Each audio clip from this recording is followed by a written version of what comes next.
I see all these amazing things on internet, like people who channel or who talk to intergalactic beings. And I love the idea, but I feel like since they're not having to me, like, I don't know if I can really trust them. I sometimes feel like it's like the emperor's new clothes. Am I like really just being taken for a ride? Also, there's been a lot of con in spirituality throughout history. On the other hand, though, I really do want to believe.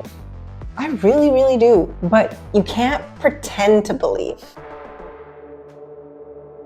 So today I wanted to talk about something that's very personal to me and also that I just don't see very much on internet. Basically, for the last, 2 or 3 years, I've really been leaning into the spiritual side.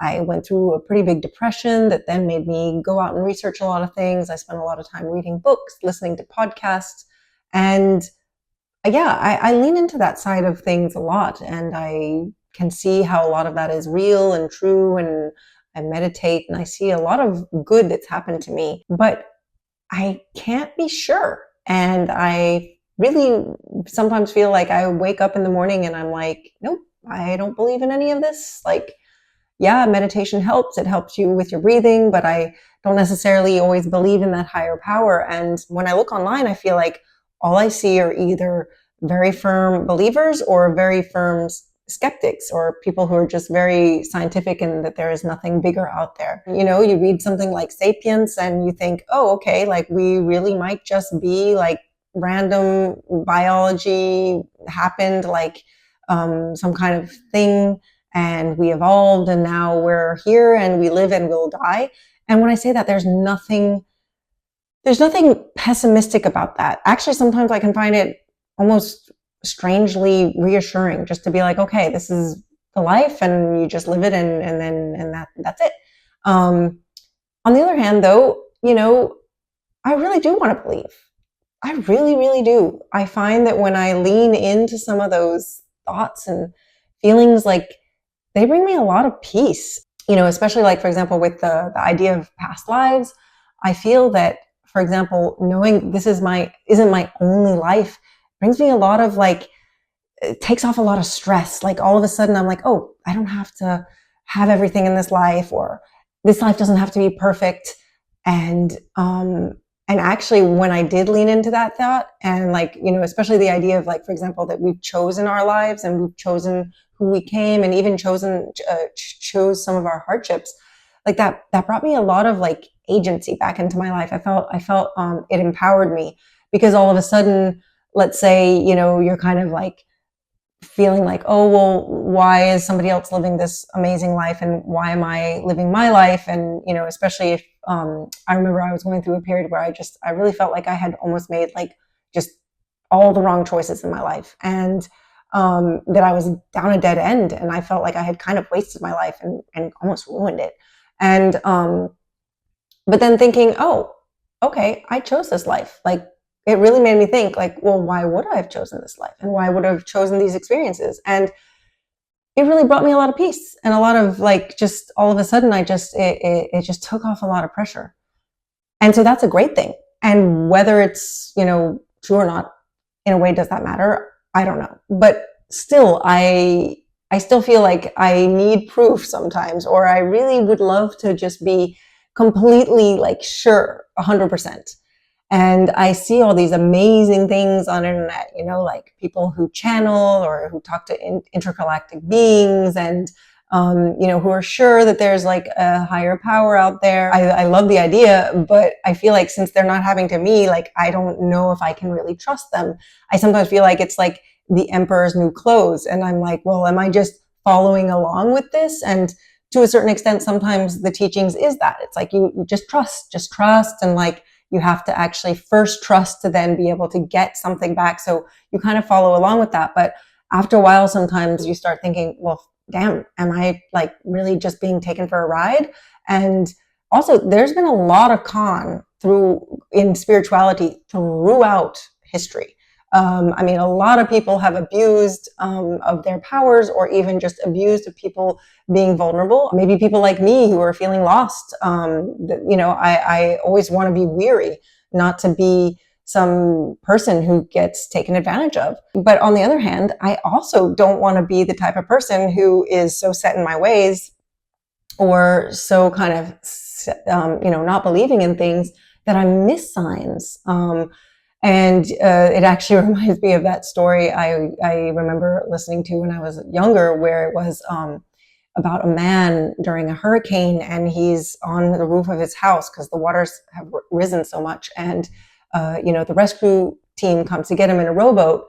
And he's like, nope, I've called out to God to ask for help, and I believe he's going to come and save me. And so the people leave, and the water keeps rising, and eventually, the water's like up to his neck, and the rescue team comes this time in a helicopter. And the man says, nope, I'm waiting for God to come and save me. And, but, unfortunately the water keeps rising, and the guy dies, and he goes to heaven. And when he meets God, he says, hey, what happened? I thought you were going to come save me. And God says, well, I sent you a rowboat. I sent you a helicopter. What else did you want me to do?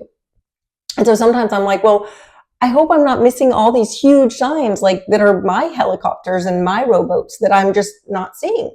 And I have set clear intentions to get in touch with my guides, or to maybe have more certainty in this. I've done a lot of things. I've done some psychedelics, mushrooms, ayahuasca. I've also really done a lot of meditation, vipassana especially. I've done past life regressions. I've done breath work, which was amazing.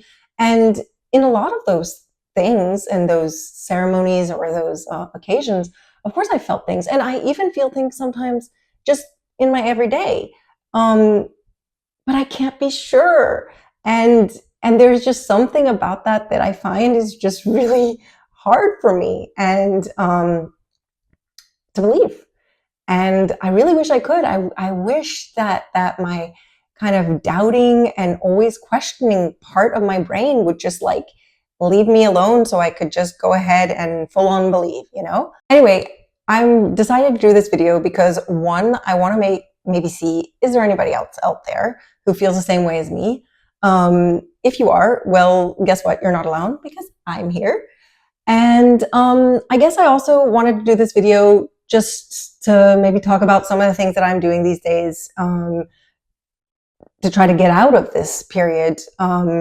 And as I mentioned earlier, some of the things I have been doing is just kind of leaning into the spirituality and kind of like trying it on for size and pretending almost to believe and seeing what that happens, and doing the work. Like, it's almost like, doing some of the work and seeing what happens, like, whether it's meditation or manifesting or, reframing negative thoughts and being more positive. And to tell you the truth, I feel like those things actually make my life better. I mean, working on gratitude, for example, is one of the things that I've been doing a lot.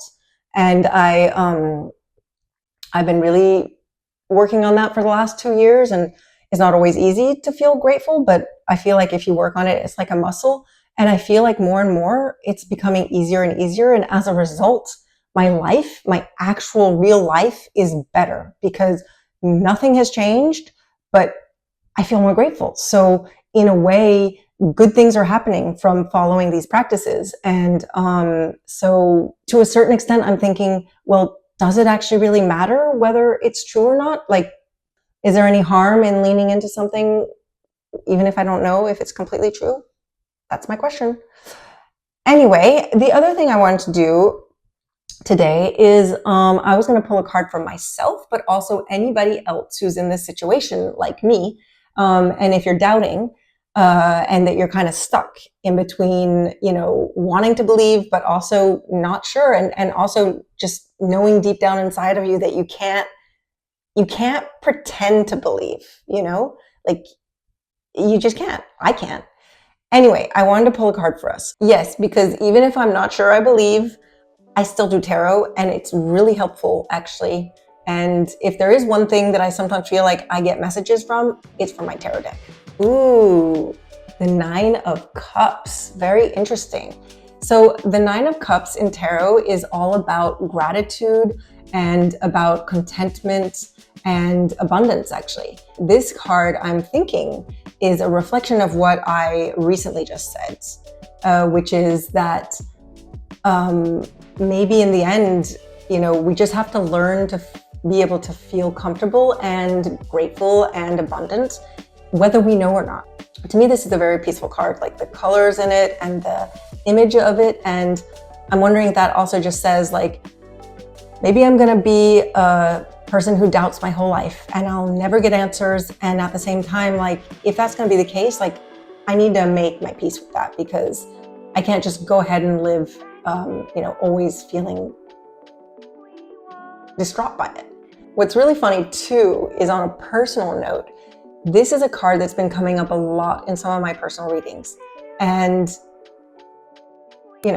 is that just a coincidence, or is that proof? Who knows? Again, it could go either way, and I'm not sure when I see this card, but I always find it funny when you have cards that follow you. And then the last thing I wanted to mention about this card is, if you see the moon right at the top there, let's see, oh, it's not going into focus. Well, anyway, the moon at the top. Moons in tarot have to do with the subconscious and your intuition and kind of all that stuff. And what's interesting about that is that there are things you can't prove and there are things you can't see, but it doesn't mean that they don't exist. And it made me think a little bit about, like, the radio or the internet. There's all these frequencies around us and I can't see them. And to tell you the truth, I can't even understand them. Even if I took physics, I don't understand how those things are like flying around our heads, and that you can dial into a radio and all of a sudden it makes sense and the voice comes out and you hear music or you hear words. It's pretty crazy and magical to me. And sure, the skeptics and the scientists would say it has an explanation, but it's still kind of magical to me. But all that to say is that just because I can't see it doesn't mean that those waves are not around me. Doesn't mean that they actually don't have real life effects. So with that, I'm wishing you lots of love and lots of laughter as you learn to accept the fact that you just might never know, and that I guess that's okay. See you next video. Thanks for watching.